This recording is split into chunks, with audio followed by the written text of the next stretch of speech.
Hello students, मैं हूं आपकी मैथ्स टीचर पूनम। स्वागत है आपका मेरी क्लास में। अब तक हम डिस्कस कर चुके हैं ट्रिग्नोमेट्रिक रेशियोज फाइंड आउट करना। ट्रिग्नोमेट्रिक रेशियोज हमने कुछ स्पेसिफिक एंगल्स की फाइंड आउट करी थी, 30 डिग्री के लिए फाइंड आउट करी थी, 45 डिग्री के लिए फाइंड आउट करी थी और 60 डिग्री के लिए फाइंड आउट करी थी, जिसके लिए हमें कुछ ऐसा टेबल मिला था जो कि हम पहले ही क्लास में फाइंड आउट करके आ चुके हैं। और हमने यहाँ पे 45 डिग्री के लिए ये वाला एंगल कंसिडर करा था, 60 डिग्री और 30 डिग्री के लिए ये वाला एंगल कंसीडर करा था। तो अगर आपने पहले वाला वीडियो नहीं देखा है तो आप वो वीडियो देख लें ताकि आपको ये वीडियो देखने में और समझने में आसानी हो। अब हम चलते हैं नेक्स्ट रेशियोज की तरफ, जिसमें हमें एंगल गिवन है 0 डिग्री और 90 डिग्री। तो अब हम बात करेंगे 0 डिग्री और 90 डिग्री की। तो पहले मैं स्टार्ट करती हूँ 0 डिग्री से। तो चलते हैं 0 डिग्री की तरफ। मैंने यहाँ पे टॉपिक लिख के रखा है फाइंडिंग रेशियोज ऑफ 0 डिग्री, और मैंने कुछ चीज़ें पहले से क्लियर लिख के रखी हैं ताकि आपको समझने में ईजी रहे और रिकॉल हो जाए हमारा। अब मैं बात करती हूँ 0 डिग्री की। तो मैं पहले वाले वीडियो में आपने देखा होगा, मैंने 60 डिग्री के लिए एक पर्टिकुलर एंगल यूज़ किया था जिसको मैंने इक्विलेटरल ट्रायंगल बना लिया था और कुछ वैल्यूज़ फाइंड आउट कर ली थी। वही ट्रायंगल मैं यहाँ पे वापस से बनाती हूँ और वही वैल्यूज़ मैं यहाँ पे लिख लेती हूँ। तो स्टार्ट करते हैं। देखा आप सब ने, मैंने यहाँ पे वो ट्रायंगल, राइट एंगल ट्रायंगल बना लिया है जो हमने पहले क्लास में यूज़ करा था, और वही वैल्यूज़ हम ले चुके हैं जो हमने लास्ट क्लास में 60 डिग्री ट्रायंगल के लिए जब हमने 60 डिग्री की वैल्यू फाइंड आउट करी थी तो हमने यूज़ करी थी। अब देखें, आगे बढ़ते हैं। मैंने यहाँ पे ये ट्रायंगल बनाने के बाद अब मैं आपसे 3 चीज़ें डिस्कस करती हूँ जो कि हमें माइंड में रखनी है इन रेशियोज़ को फाइंड आउट करने के लिए 0 डिग्री के लिए। मैंने आपको फर्स्ट क्लास जब इंट्रोडक्शन दिया था, मैंने आपको बताया था और यहाँ पे एक पर्सन था और ये एक बिल्डिंग थी, तो मैंने वही सब कंसिडर कर लिया। BC यहाँ पे क्या है, एक बिल्डिंग है, और A यहाँ पे पर्सन है। अब देखिए, मैं आपको पहली चीज़ बताती हूँ। BC बिल्डिंग है तो बिल्डिंग अपनी जगह से कभी भी मूव नहीं करेगी, बिल्डिंग अपनी जगह पे ही रहेगी, वो स्टेबल है, स्टेशनरी है, ये पॉइंट हमारा हमेशा फिक्स रहेगा। सेकंड चीज इज कि ये पर्सन है, पर्सन मूव कर सकता है, तो पर्सन क्या कर सकता है, इधर भी जा सकता है और इधर डायरेक्शन में भी जा सकता है, तो वो बिल्डिंग के क्लोज भी आ सकता है और बिल्डिंग से दूर भी जा सकता है। लेकिन हमें यहाँ पे ये ध्यान रखना है, जैसे वो बिल्डिंग के पास जाएगा एंगल चेंज होगा और AB वाली लेंथ भी चेंज होगी। वैसे थर्ड पॉइंट हमें क्या याद रखना है, हमने डिस्कस करा था कि हम बिल्डिंग के टॉप पे देख रहे थे, C वाला पॉइंट जो है वो हमारा टॉप पॉइंट था बिल्डिंग का। अब हम क्या कर सकते हैं, मैं एज्यूम कर लेती हूँ कि मैं इस पॉइंट पे ना देख के, बिल्डिंग के टॉप पे ना देख के, मैं यहाँ पे देख रही हूँ या फिर मैं यहाँ पे देख रही हूँ।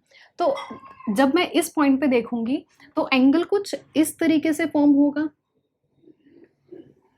ये एंगल कम हो जाएगा, डिक्रीज हो जाएगा। पहले हमें 60 डिग्री मिल रहा था जब हम टॉप पे देख रहे थे, अब हम इस पॉइंट पे देख रहे हैं तो यहाँ पे एंगल कुछ हमें मिलेगा 45 डिग्री के आसपास। ठीक है, अब हम बिल्डिंग में और नीचे देखना शुरू करते हैं, बिल्डिंग को और नीचे की तरफ देखते हैं, उसकी कम हाइट पे देखते हैं, तो यहाँ पे कुछ एंगल इस तरीके से फॉर्म होगा, तो यहाँ पे कुछ एंगल हमें 30 डिग्री के आसपास मिलेगा, तो ये वाला एंगल हमें 30 डिग्री के आसपास मिलेगा। तो अब आप देख रहे होंगे कि जैसे जैसे हम नीचे की तरफ आ रहे हैं, बिल्डिंग के बेस की तरफ देखना शुरू कर रहे हैं, हमारा एंगल डिक्रीज हो रहा है, तो हमारी BC की लेंथ भी कम हो रही है। अब यहाँ पे अगर हम देखते हैं, अगर हम और नीचे की तरफ देखना शुरू करें, B पॉइंट की तरफ देखें, अगर हम इस A पॉइंट से खड़े होकर B पॉइंट की तरफ देखेंगे तो यहाँ पे हमारा एंगल क्या होगा, ओवरलैप कर जाएगा, कुछ इस तरीके से आपको मिलेगा जो कि 0 डिग्री फॉर्म करेगा। और ये चीज़ हमें पता है, हम पहले से पहली क्लासेस में पढ़ के आए हैं, दो रेज के बीच में एंगल 0 डिग्री कब होता है, जब वो ओवरलैप कर जाती हैं इस तरीके से। ठीक है, तो यहाँ पे AB के ऊपर ये वाली जो हमें साइड थी AC, ये क्या है, ओवरलैप कर गई है, तो हमारा C कहाँ पे आ गया है, हमारा C पॉइंट भी यहीं पे आ गया है, किसके ऊपर आ गया है, B पॉइंट के ऊपर आ गया है। तो हमारा B से C का डिस्टेंस क्या हो गया है, 0 हो गया है। ये चीज़ आपको समझ में आई। अब हम चलते हैं आगे, तो अब हम देखेंगे कि हमारा B से C का डिस्टेंस चेंज हुआ है। सेम वे ये वाला जो हमारी लेंथ थी, हाइपोटेन्यूज की जो लेंथ थी हमारी AC, वो भी चेंज हुई है इसके रिस्पेक्ट में। वो लेंथ हमारी कितनी आ गई है, पहले क्या था हमारे पास, AC था 1, लेकिन यहाँ पे जब हम नीचे की तरफ मूव करने लगे नीचे की तरफ हमने देखा हमारा एंगल 0 डिग्री हुआ, तो ये वाली लेंथ भी हमारी कितनी हो गई, ए बी के बराबर हो गई। देख सकते हैं आप, ए बी के बराबर हमारी लेंथ हो चुकी है। तो इसी को हम आगे लिख लेते हैं, एक पहले लिख लेते हैं और उसके बेसिस पे हम आगे सॉल्व करेंगे, ठीक है। तो अब जो हमें नई वैल्यूज फाइंड आउट करी है हमने, वही हम वैल्यूज यहाँ पे लिख लेते हैं। तो हमारे पास सबसे पहले बेस क्या था, ए बी है, तो मैं पहले बेस लिख लेती हूँ। बेस कितना है मेरे पास, ए बी है। बेस की लेंथ कितनी थी मेरे पास, हाफ थी, वो हमारी चेंज नहीं हुई है अभी, तो मैंने लिख लिया यहाँ पे हाफ, ठीक है। यहाँ पे कोई दिक्कत नहीं होनी चाहिए। अब देखो हमारा हाइपोटेन्यूज था AC, जो कि अब ओवरलैप कर गया है AB पे, तो मैंने हाइपोटेन्यूज लिख लिया। क्या है हमारा, AC है, किसके बराबर है, AB के बराबर है। मैं यहाँ पे लिख देती हूँ किसके बराबर है, AB के बराबर है, इसलिए हमें कितना मिला, ये 1/2 सेम मिल गया। अब देखो, अब हमारे पास हम बात करते हैं परपेंडिकुलर की। परपेंडिकुलर पहले हमारे पास था √3/2, लेकिन जैसे जैसे हम नीचे आए उसकी वैल्यू चेंज हो गई। B से C का डिस्टेंस कितना हो गया, 0 हो गया। जब वो ओवरलैप करे तो B से C का डिस्टेंस कितना हो गया, 0 हो गया। तो मैं यहाँ पे लिख लेती हूँ, परपेंडिकुलर हमें क्या था, BC था, और B से C का डिस्टेंस कितना है हमारे पास, कितनी है लेंथ B से C की, 0 है, तो मैंने यहाँ पे लिख लिया 0। अब बस यही वैल्यूज, ये वैल्यूज हमारे पास न्यू वैल्यूज आई हैं, इन्हीं वैल्यूज को यूज करके मैं यहाँ पे रेशियोज फाइंड आउट कर लेती हूँ, ठीक है। मैंने ये पहले से लिख के रखा है, इन्हीं की वैल्यूज हमें पुट करनी है। तो यहाँ पे साइन 0 डिग्री कितना होगा, P/H। P कितना है मेरे पास, 0 है, और H कितना है, H कितना है हमारे पास, 1/2 है। अब हमें पता है 0 को हम किसी भी नंबर से डिवाइड करेंगे हमें 0 ही मिलेगा।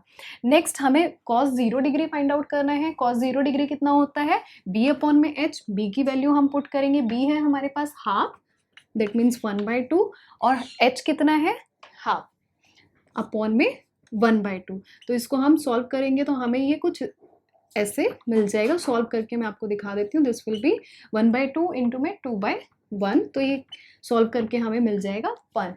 यहाँ पे ये वैल्यू हमें 1 मिली थी। नेक्स्ट P/B, tan 0 डिग्री कितना है, P/B, तो P की वैल्यू हमारे पास कितनी है, P की वैल्यू 0 है, और B की वैल्यू कितनी है, हाफ है। तो 0 को हम किसी भी नंबर से डिवाइड करेंगे हमें 0 ही मिलेगा। तो tan 0 की वैल्यू हमें कितनी मिल गई है, 0 मिल गई है। नेक्स्ट cos 0 डिग्री, अब cos 0 डिग्री को हम या तो साइन का इन्वर्स करके भी फाइंड आउट कर सकते हैं, या इस वे में वैल्यू फाइंड करके लिख सकते हैं। तो h हमारे पास कितना है, h है हमारे पास 1/2, और परपेंडिकुलर कितना है, परपेंडिकुलर है हमारे पास 0। तो अब हम किसी भी नंबर को 0 से डिवाइड करते हैं तो हमारे पास कितना आ जाता है, वो नंबर हम आज तक डिफाइन नहीं कर पाए हैं, तो उसके लिए हम क्या लिखते हैं, नॉट डिफाइंड। तो नॉट डिफाइंड को ऐसे लिख लेते हैं, या फिर शॉर्ट में इस तरीके से भी लिख लेते हैं, ठीक है। अब देखो, अब हमें फाइंड आउट करना है sec 0 डिग्री। यहाँ तक हम कर चुके हैं, कोई दिक्कत नहीं हुई है। अब हम चलते हैं नेक्स्ट पॉइंट पे, sec 0 डिग्री पे। sec 0 डिग्री कितना होगा हमारा, H/B रेशियो होता है, हमें पता है H की वैल्यू हम पुट करेंगे। H कितना है हमारे पास, हाफ है, और बेस कितना है, हाफ है। तो ये सॉल्व करने के बाद हमें मिल जाएगी वैल्यू 1, दोनों कैंसिल आउट हो जाएंगे, कितना मिल जाएगा, 1 मिल जाएगा। अब देखो यहाँ पे हमें नेक्स्ट फाइंड आउट करना है cot 0 डिग्री। cot 0 डिग्री कितना होगा, रेशियो क्या होता है, B/P होता है। अगर आपको अभी भी याद नहीं हुआ है तो आप ये चीज लिख के देख सकते हैं, ठीक है। तो यहाँ पे B/P है हमारे पास, मैं B की वैल्यू पुट करूंगी। B कितना है, हाफ है हमारे पास, हाफ अपॉन में P कितना है, 0 है। तो हमें पता है जब भी हम किसी नंबर को 0 से डिवाइड करते हैं हमें क्या मिलता है, नॉट डिफाइंड मिलता है। वो नंबर आज तक हमने डिफाइन नहीं किया है, तो यहाँ पे मैं लिख लूंगी नॉट डिफाइंड।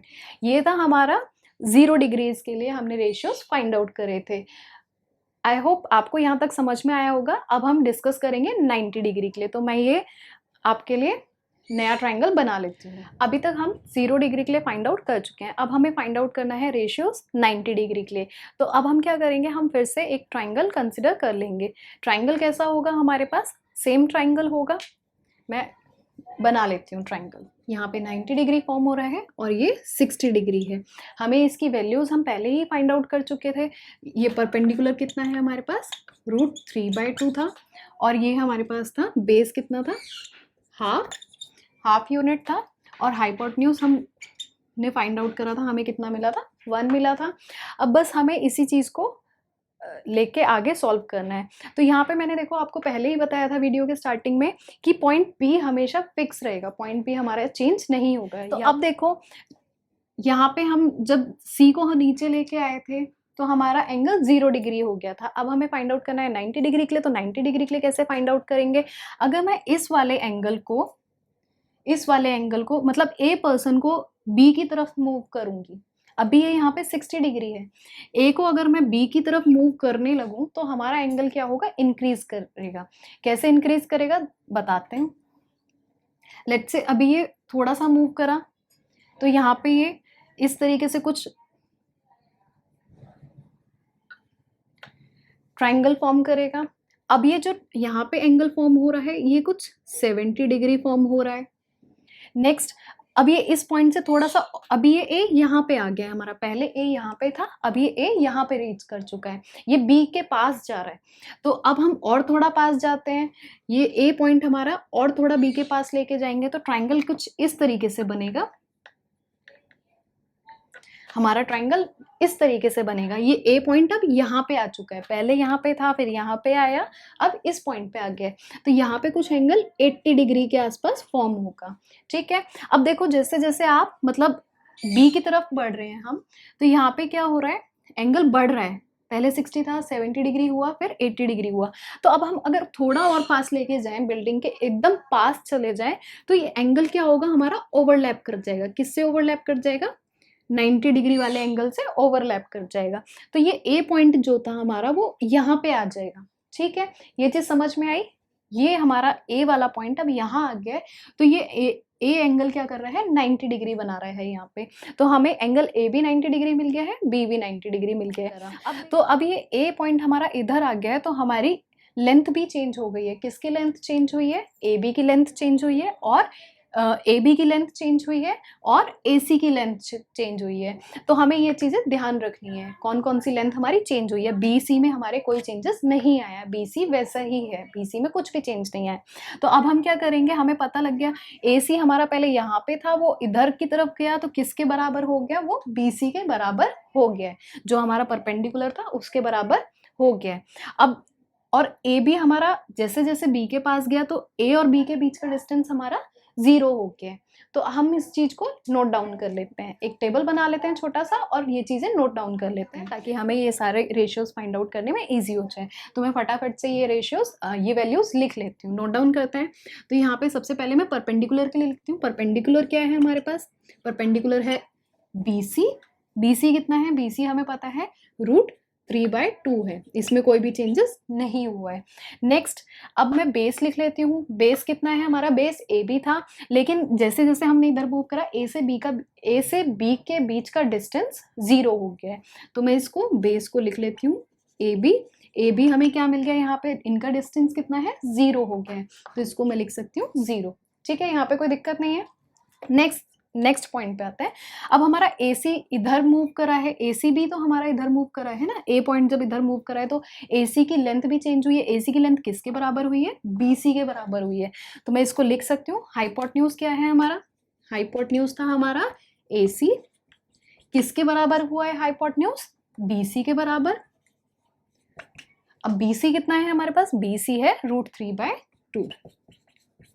मैंने इस चीज को लिख लिया, हमें यहाँ पे मिल गया परपेंडिकुलर मिल गया √3/2, बेस मिल गया 0, और हाइपोटेन्यूज मिल गया √3/2। अब मैं इसकी हेल्प से यहाँ पे वैल्यूज पुट करके रेशियोज फाइंड आउट कर लेते हैं। तो साइन 90 डिग्री कितना होगा हमारे पास? साइन 90 डिग्री P/H रेशियो होता है। तो ये सबसे पहले हम P की वैल्यू पुट करेंगे। P की वैल्यू कितनी है हमारे पास? √3/2। मैंने यहाँ पे लिख लिया √3/2। अपॉन में कितना है? अपॉन में H है, तो H कितना मिला हमें? H है हमारे पास √3/2। अब हम इसको कैंसिल करेंगे, तो कैंसिल करके कितना आ जाएगा? न्यूमरेटर वाला पार्ट सेम है, डिनोमिनेटर वाला पार्ट सेम है, दोनों कैंसिल हो जाएंगे। कितना टाइम्स कैंसिल होंगे? 1 टाइम। तो आंसर क्या आ जाएगा हमारे पास? 1 आ जाएगा। नेक्स्ट, cos 90 डिग्री कितना है हमारे पास? B/H। रेशियो क्या है? B/H। तो B कितना है हमारे पास? 0 डिग्री है, 0। और H कितना है? H है हमारे पास √3/2। √3/2। अब हमें पता है किसी 0 को अगर हम किसी भी नंबर से डिवाइड करते हैं तो हमें क्या मिल जाता है? 0 मिल जाता है। यहाँ तक समझ में आया? अब हमें tan 90 डिग्री फाइंड आउट करना है। tan 90 डिग्री हमें पता है क्या होता है, p अपॉन में b होता है। तो p की वैल्यू हमारे पास कितनी है, p की वैल्यू है √3/2 और बेस कितना है, बेस है हमारे पास 0। तो जब हम किसी भी नंबर को 0 से डिवाइड करते हैं, वो वैल्यू अभी तक हमने डिफाइन नहीं की है, तो उसको हम लिख लेते हैं नॉट डिफाइंड। तो नॉट डिफाइंड को शॉर्ट में ऐसे भी लिख लेते हैं, ठीक है। नेक्स्ट अब हम आते हैं cos 90 डिग्री पे। cos 90 डिग्री कितना है हमारे पास, h अपॉन में p है। तो h की वैल्यू हमारे पास है √3/2 और p कितना है, √3/2। कैंसिल आउट करेंगे दोनों को तो क्या मिल जाएगा, हमें 1 मिल जाएगा। नेक्स्ट हमें फाइंड आउट करना है sec 90 डिग्री। sec 90 डिग्री हमारे पास कितना है, h अपॉन में b। h कितना है, h है हमारे पास √3/2 और b की वैल्यू है 0। तो यहाँ पे अब हमें पता है, हमने √3/2 को 0 से डिवाइड करा तो हमें क्या मिल जाएगा, नॉट डिफाइंड। ये नंबर डिफाइन नहीं है तो हम इसको लिख लेते हैं नॉट डिफाइंड। नेक्स्ट हमें फाइंड आउट करना है tan 90 डिग्री। tan 90 डिग्री हमारे पास क्या है, बेस अपॉन में परपेंडिकुलर होता है। बेस की वैल्यू हम पुट करेंगे 0, बेस हमें 0 मिला हुआ है और परपेंडिकुलर है हमारे पास √3/2। तो ये कितना हो जाएगा, दिस विल बी 0। अब हम सारी वैल्यूज फाइंड आउट कर चुके हैं हमने। तो आज का हमारा ये टॉपिक यहीं पे फिनिश होता है। अब तक हमने डिस्कस करा स्पेसिफिक, हमने रेशियोज फाइंड आउट करना सीखा कुछ स्पेसिफिक एंगल्स पे। एंगल्स क्या थे हमारे पास, 0 डिग्री, 30 डिग्री, 45 डिग्री, 60 डिग्री और 90 डिग्री, जिसका टेबल कुछ हमें इस तरीके से देखने को मिलता है। अब मैं आपको बताना चाहती हूँ, नेक्स्ट वीडियो में हम इससे रिलेटेड क्वेश्चन डिस्कस करेंगे। अगर आपने अब तक पहले वाले वीडियोज़ नहीं देखे हैं तो आप वो वीडियोज़ देख लें। इसके अलावा मैं आपको बताना चाहती हूँ कि मैं अपने सभी स्टूडेंट्स के लिए एक स्पेशल वीडियो बनाऊंगी इस टॉपिक पे। रेशियोज याद कैसे करने हैं वो मैं आपको बताऊंगी, ताकि आपको पेपर में ये बार बार सॉल्व ना करना पड़े और आपको बहुत इजीली ये रिकॉल हो जाए, ठीक है। अगर इसके और भी आपका कोई डाउट क्वेरी है तो आप हमें कांटेक्ट कर सकते हैं। नीचे हमारा डिस्क्रिप्शन बॉक्स में हमारा कांटेक्ट नंबर और ईमेल आईडी मेंशन है, तो आप वहाँ पे जाके देख सकते हैं और हमें कांटेक्ट कर सकते हैं या फिर अपना क्वेरी लिख के भेज सकते हैं। अगर आपको वीडियो पसंद आया है तो आप वीडियो लाइक करें, शेयर करें, कमेंट करें and don't forget to subscribe us.